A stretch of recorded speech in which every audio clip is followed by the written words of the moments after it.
Hi, I'm Chloe Weir. I'm going to be doing a video diary for my book talk, and I'm doing Love, Aubry, written by Susan LaFleur. It looks like a pretty good book, so I'm going to start reading.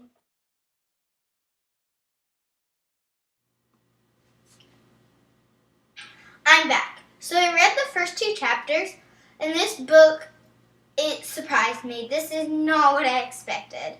It's really sad, really sad. Aubry was an 11-year-old girl who lived with her mom, her dad, and her little sister.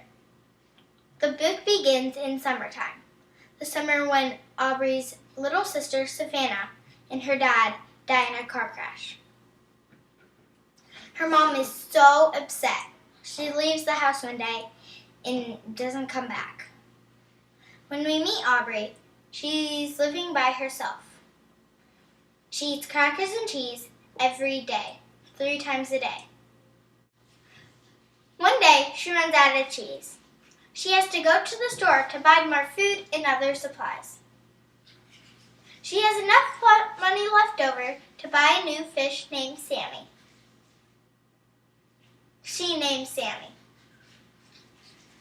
Susan LaFleur, the author of this book, writes in the first person, so I really know how Aubry feels.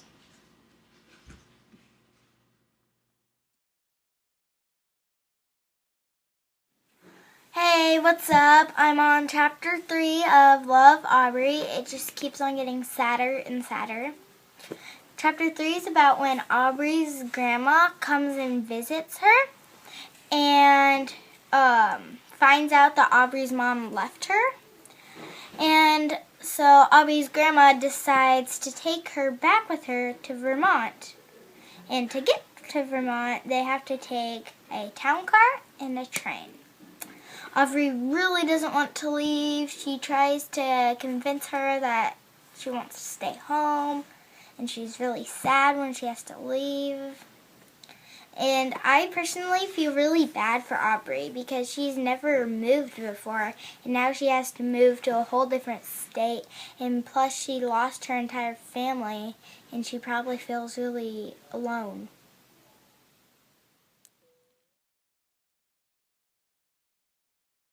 And I just got done reading chapters 4 through 5. Aubry and her gram just arrived in Vermont. Aubry is not happy about her move and says that Vermont smells like cows. Aubry spends a lot of time in bed. She just doesn't feel like she has the strength to get up. Graham gives Aubry a list of chores to do every day. Her first list is to: Number 1, unpack. Number 2, talk to your grandma. And number 3, spend time outside. These lists help Aubry keep busy and keep her mind off of being sad. At the end of chapter 4, Aubry writes a letter to somebody named Jilly. I'm not sure who Jilly is, but hopefully I will find out. So I spent the whole entire weekend reading, and I got all the way to chapter 17. Yay! Aubry meets the girl next door, and her name is Bridget, and they become good friends. And Bridget has a younger sister named Mabel, and Mabel reminds Aubry of Savannah, her little sister. Aubry starts school, and she doesn't want to go, but she meets with the school counselor, and she also meets a boy named Marcus, and they help her like school a little more. Also, Aubry's gram found Aubry's mom, and she's been staying with her friend Janet. So in these chapters, Susan LaFleur does a really nice job of adding detail. For example, this is a part from the book, Love, Aubry, and it says, "There was no list for me in the morning.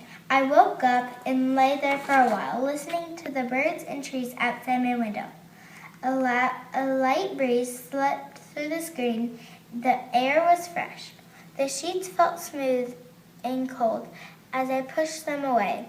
As I got out of my bed, the thick summer skin of my feet brushed the dry cracks in the floorboard. This kind of detail really helps me understand Aubry's world a little more. Also, Aubry has been writing more letters to Jilly, her teachers, her dad, and even baby Jesus. Even though most of these letters are never sent, writing letters seems to help Aubry get her feelings out. Also, I found out who Jilly is. Yeah, good character.